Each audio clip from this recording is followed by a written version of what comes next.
உத்தவர் கேட்கிறார், கிருஷ்ணா என்னமோ இதெல்லாம் கஷ்டமா இருக்கும் கஷ்டமா இருக்கும் தான்ப்பா எனக்கு தோன்றது, இதெல்லாம் செய்ய முடியுமான்னு எனக்கு தெரியலையே. கிருஷ்ணன் சொன்னான், இல்லடா, இதை விட சிறப்பான ஒரு வழி இருக்கு. ஆனா அதை முன்னாடியே சொல்லிட்டா அதன் பெருமை உனக்கு தெரியாதுன்ட்டான். இதெல்லாம் சொன்னேன்னா இந்த இரு கோடுகள் கதைம்பா. ஒரு கோடு போட்டுட்டு இதை அழிக்காமையே சின்னதாக்கும்பா. பக்கத்துல இன்னொரு பெரிய கோடு போடுவான். அப்பதான் இந்த கோட்டை விட அது பெருசுன்னு தெரியும். எடுப்புல சொன்னா அது எவ்வளவு பெருசுன்னு தெரியாது. பக்தி யோகம் கஷ்டமா இருக்கான்னா உத்தவர் சொன்ன, ரொம்ப கஷ்டமா இருக்கு. அதுக்கு தாண்டா 9வது படின்னு ஒண்ணு வச்சிருக்கேன். அதுதான் சரணாகதி. தபஸ்தீர்த்தம் தபோத ஜபோதானம் பவித்ராணி இதராணிச்ச நாலம் குருவந்தி தாம் சித்திம் யா ஞான கலையா கிருதா. சரணாகதின்னு ஒரு வழி இருக்கு. என்கிட்ட சரணாகதி பண்ணு. முன்னாடியே சொன்னேன் இல்லையா, இது ஏன் முன்னாடியே உபதேசம் பண்ணலாமே, நண்பன் தானே, நேரா மோட்சம் கொடுக்கலாமே. இவர் பாட்டுக்கு பக்தி யோகம் அது இதுன்னு பேசுறாரு ஏன்னு அப்பவே 5-5-5-10 சொல்றேன் பாருங்க. இதான் பதில். இவ்வளவு நேரம் சொன்னது எதுக்குன்னா, கஷ்டமான வழியை சொல்லிட்டு ஈஸியான வழியை சொன்னாதான் எவ்வளவு பெரிய மோட்சத்தை இந்த சரணாகதிக்காக பெருமாள் கொடுக்கிறாருன்னு நாம நினைச்சு பார்ப்போம். சரணாகதர்களான நாம ஒத்தொத்தரும் நினைச்சு பார்க்கணும், இந்த முதல் 8 படியில ஒரு படி நமக்கு சாத்தியமா இல்ல. ஆனா இது எதுவுமே பண்ணாத நமக்கும் அதே மோட்சத்தை, அந்த 8 படியில போனவன் அடையிற மோட்சத்தை நமக்கும் எம்பெருமான் கொடுக்கிறான்னா, அப்ப இந்த சரணாகதிக்காக நம்ம ஆச்சாரியன் சொன்ன அந்த ஒரு வார்த்தைக்காக பெருமாள் நமக்கு எவ்வளவு பெரிய அனுகிரகம் பண்றார். அதை ஒவ்வொரு நாளும் நினைச்சு நினைச்சு பெருமாளுடைய கருணை எண்ணி உருகி கண்ணீர் விடணும். அதுதான் சரணாகதன் ஒவ்வொரு நாளும் செய்ய வேண்டிய விஷயம். ஒரு பெரிய கேள்வி கேட்பா, இப்ப பகவத்கீதையோ உத்தவகீதையோ உபன்யாசம் கேட்கிறோமே, ஒரு சரணாகத்தன் வாழ்வில் அதை எவ்வளவு தூரம் இம்ப்ளிமெண்ட் பண்ண போறான். சரணாகத்தன் வாழ்வில் ரகசிய கிரந்தங்களை இம்ப்ளிமெண்ட் பண்ணுவோம், அது ஒரு பக்கம். ஆனா இதுல காட்டப்பட்ட பக்தி யோகம், ஸ்ரீபாஷ்யத்துல பிரம்ம வித்யை இருக்கு. நீ உட்காந்து ஸ்ரீபாஷ்ய காலக்ஷேபம் பண்ணா பெரிய வித்வான்கிறே, 32 பிரம்ம வித்யில எந்த பிரம்ம வித்தியை நீ ஃபாலோ பண்ற? ஏன் ஸ்ரீபாஷ்ய சேவிக்கணும்? ராமானுஜர் ஏன் எல்லாரும் ஸ்ரீபாஷ்யம் படிக்கணும் தாருனா காரணம் இருக்கு. இத்தனை 32 பிரம்ம வித்யால் அடைய வேண்டிய மோட்சத்தை நீ பண்ண இத்தனுண்டு சரணாகதிக்கு பெருமாள் கொடுக்கிறாருன்னா, நாம் அடைய போற லட்சியம் எவ்வளவு வசதியான விஷயம். அதை எவ்வளவு எளிமையா பெருமாள் கொடுத்திருக்காருன்னு ஒவ்வொரு நாளும் அவர் கருணையை நினைச்சு 2 சொட்டு கண்ணீராவது விடணும். அதுக்காகத்தான் உத்தவ கீதை, அதுக்காகத்தான் பகவத்கீதை, அதுக்காகத்தான் ஸ்ரீபாஷ்யம். இதை கேட்க கேட்க பெருமாளுடைய கருணை எவ்வளவு பெருசுன்னு புரியும். இப்ப சொல்றான், சரணாகதின்னு ஒண்ணு இருக்குடா, என் காலில் விழு, என்கிட்ட சரணாகதி பண்ணு, நான் மோட்சம் தரேன். இந்த சரணாகதி தரக்கூடிய பலனை தபஸ் கொடுக்காது, தீர்த்த யாத்திரை கொடுக்காது, ஜபம் கொடுக்காது, தானம் கொடுக்காது, வேற எதனாலையும் கொடுக்க முடியாது. தஸ்மாத் ஞானேன சகிதம் ஞாத்வா ஸ்வாத்மானம் உத்தவா ஞான விஜான சம்பன்னஹா பஜமாம் பக்தி பாவிதா.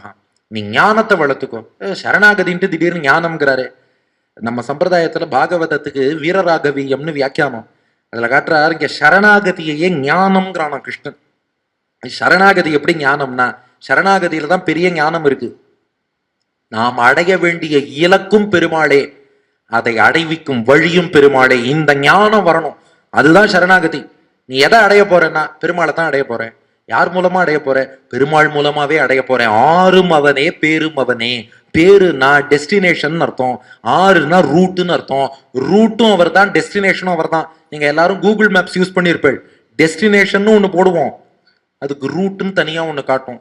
ஆனா நீ அடைய வேண்டிய டெஸ்டினேஷன் யாருப்பா? பெருமாள். எப்படிப்பா அடைய போற? பெருமாளை வச்சுட்டே அடைய போறேன். அதான் ஆறும் அவனே பேரும் அவனே. இப்படி வச்சுப்போம். நீங்க இந்த உபன்யாசம் கேட்கறதுக்காக வேளச்சேரியிலேருந்து வரணும்னு வச்சுக்கோங்க. வேளச்சேரியிலேருந்து நீங்க கிளம்புறீங்க, வர வேண்டிய டெஸ்டினேஷன் எது? திருவல்லிக்கேணி. ஒருவேளை திருவல்லிக்கேணியே வேளச்சேரிக்கு வந்து உங்களை தூக்கி தங்கிட்ட போட்டுட்டு மீண்டும் திருவல்லிக்கேணிக்கே ஆக்ஷன் வந்தா எப்படி இருக்கும்? எதுலப்பா வந்த? திருவல்லிக்கேணியிலேயே டிராவல் பண்ணி வந்துட்டேன். எங்க வந்த? திருவல்லிக்கேணிக்கே வந்தேன். அது போல பெருமாள் திருவடியே பிடிச்சுக்கிறோம். பெருமாள் திருவடியே நம்மளை பிடிச்சு தூக்கி அழிச்சுன்னு போறது எங்க கொண்டு போய் சேர்த்துக்கிறதுனா அவர் திருவடியிலேயே சேர்த்துக்கிறது. அவர் திருவடியே பிடிச்சிட்டோம், அவர் திருவடியே நம்மளை கொண்டு போய் அவர் திருவடியிலேயே சேர்த்துண்டு. அவர் திருவடி தான் சிறந்த விஞ்ச், லிப்ட், எலிவேட்டர் எல்லாம் அவர் திருவடி தான். எஸ்கலேட்டர், எலிவேட்டர் எல்லாம் அவர் தான். ஏன்னா அந்த எஸ்கலேட்டர்ல ஏறி நின்னோம்னா அதுவே மேல கொண்டு போய் சேர்த்துரும். லிப்ட்ல நின்னா அதுவே மேல அழிச்சுன்னு போயிடும். நீ படியே ஏற வேண்டாம். அதுதான் 9வது படி சரணாகதி. அவன் திருவடியை பிடிச்சுண்டா அவனே தன் திருவடி வாரத்துல சேர்த்துப்பான். இதுல ஞானம் முக்கியம் இல்லையா? அதனாலதான் தஸ்மாத் ஞானேன சகிதம். உனக்கு லட்சியமும் பெருமாள், அடைவிக்கும் வழியும் பெருமாள். இந்த ஞானத்தோட பண்ணு. ஞான விஜான சம்பன்னஹா மஜமாம் பக்தி பாவிதா. இருந்தாலும் சரணாகதி பண்ணா மோட்சம் கொடுப்பாரோன்னு ஒரு சந்தேகம் அது வேற இருக்குமே. நமக்கு எல்லாத்துலயும் டவுட்டு. திருவடியில விழுந்தோம், காப்பாத்துவாரா மாட்டாரா? அதுக்கு தான் கிருஷ்ணன் சொன்னான், இன்னொரு ஞானம் வச்சுக்கோ, ஞாத்வா ஸ்வாத்மானம் உத்தவா, நான் உனக்கு ஆத்மான்னு புரிஞ்சுக்கோன்னா. இப்ப நமக்கு ஆத்மா யாரு? நாம ஆத்மா. குழப்பறேனா? 5:15 எடுத்து முடிச்சிருவேன்னு பார்த்தா இப்ப ஒரு ட்விஸ்ட் போடு. இந்த உடம்புக்குள்ள நாம்னு ஒரு ஜீவாத்மா இருக்கும், கரெக்டா? இது உடம்பு. உள்ளுக்குள்ள இருக்க நான் யாரு? ஜீவாத்மா. பெருமாள் யாருன்னா ஜீவாத்மாவுக்கு ஆத்மா. நான் இந்த உடம்புக்கு ஆத்மா, பெருமாள் எனக்கு ஆத்மா, கரெக்டா? அப்போ இந்த உடம்புக்குள் இருக்கும் ஜீவாத்மாவை நான் என்று சொல்கிறோம். அந்த ஜீவாத்மாவுக்குள்ளும் ஆத்மாவாக பெருமாள் இருக்கார். இதை புரிஞ்சுக்கோ, நான் காப்பாத்துவேன்னு புரிஞ்சுடும். மொட்டை தலைக்கும் முழங்காலுக்கும் முடிச்சு போடுறாப்புல இருக்கு. உனக்குள்ள ஆத்மான்னு புரிஞ்சுக்கோ, நான் உன்னை காப்பாத்துவேன். எப்படின்னு கேட்டான். நம்ம உடம்புல ஒரு அழுக்கு இருக்குன்னா அதை யார் போக்கணும்? நம்ம தான் போக்கணும். கையில ஏதோ அழுக்கு ஒட்டின்றது, சோப் போட்டு கிளீன் பண்றோம், அழுக்கு போறது. நம்ம உடம்புல அழுக்கு இருக்குன்னா நாம போக்குறோம். பெருமாளோட உடம்புல அழுக்கு இருக்குன்னா அவரே போக்கிடுவார். ஜீவாத்மா யாருன்னா பெருமாளுக்கு சரீரம். ஜீவாத்மாவுக்கு ஆத்மாவா பெருமாள் இருக்கார். ஜீவாத்மா பெருமாளுக்கு சரீரம். பெருமாளுக்கு சரீரமான ஜீவாத்மால பாபம்ங்கிற அழுக்கு ஒட்டின்னு இருக்குன்னா அதை போக்க வேண்டியது யாரோட வேலை? அவரோட வேலை. இதை புரிஞ்சுட்டா சரணாகதி. நானே பெருமாளுக்கு சரீரம், எனக்குள்ள ஆத்மாவா பெருமாள் இருக்கார். அவர் உடம்புல உள்ள அழுக்க அவர் போக்கிக்க போறார். நான் எதுக்கு கவலைப்படணும்? புரிஞ்சுட்டு அவர் திருவடி வாரத்துல உட்காந்தா போதும். இதுதான்ப்பா சரணாகதி. தஸ்மாத்வம் உத்தவோத்ஸ்ருஜ்ய. இது அப்படியே கீதையின் சர்ம ஸ்லோகம் போலவே இங்கேயும் வரும் பாருங்க. தஸ்மாத்வம் உத்தவோத்ஸ்ருஜ்ய சோதனாம் பிரதிசோதனாம் பிரவருத்திஞ்ச நிவத்திஞ்ச ஸ்ரோதவ்யம் ஸ்ருதமேவச்ச. இது வரைக்கும் கேட்ட எல்லாத்தையும் விட்டுடுன்ட்டான். அங்க கிருஷ்ணனாவது சர்வதர்மான் பரித்தியஜேன்னா, உத்தவ கீதையில இது வரைக்கும் கேட்டதெல்லாம் விட்டுடு. அப்ப என்ன பண்ணணும்னா, மாமேகமேவம் சரணம் ஆத்மானம் சர்வதேகினாம் யாகி சர்வாத்ம பாவேன மயாஸ்யாஹி அகுதோ பயா.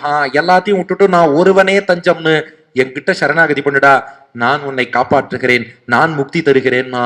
இப்ப உத்தவர் கேட்டார், எபெருமானே நீ உயர்ந்த வழி காமிச்சுட்டேன், நீயே கத்தின்னு சரணாகதி பண்ற, நானே உனக்கு சரீரம், உனக்கு சரீரமாக இருக்கும் இந்த ஆத்மாவில் உள்ள அழுக்க நீ போக போற, மோட்சமும் கொடுக்க போற. அந்த மோட்ச ஆனந்தம் எப்படி இருக்கும்னு கேட்டார்.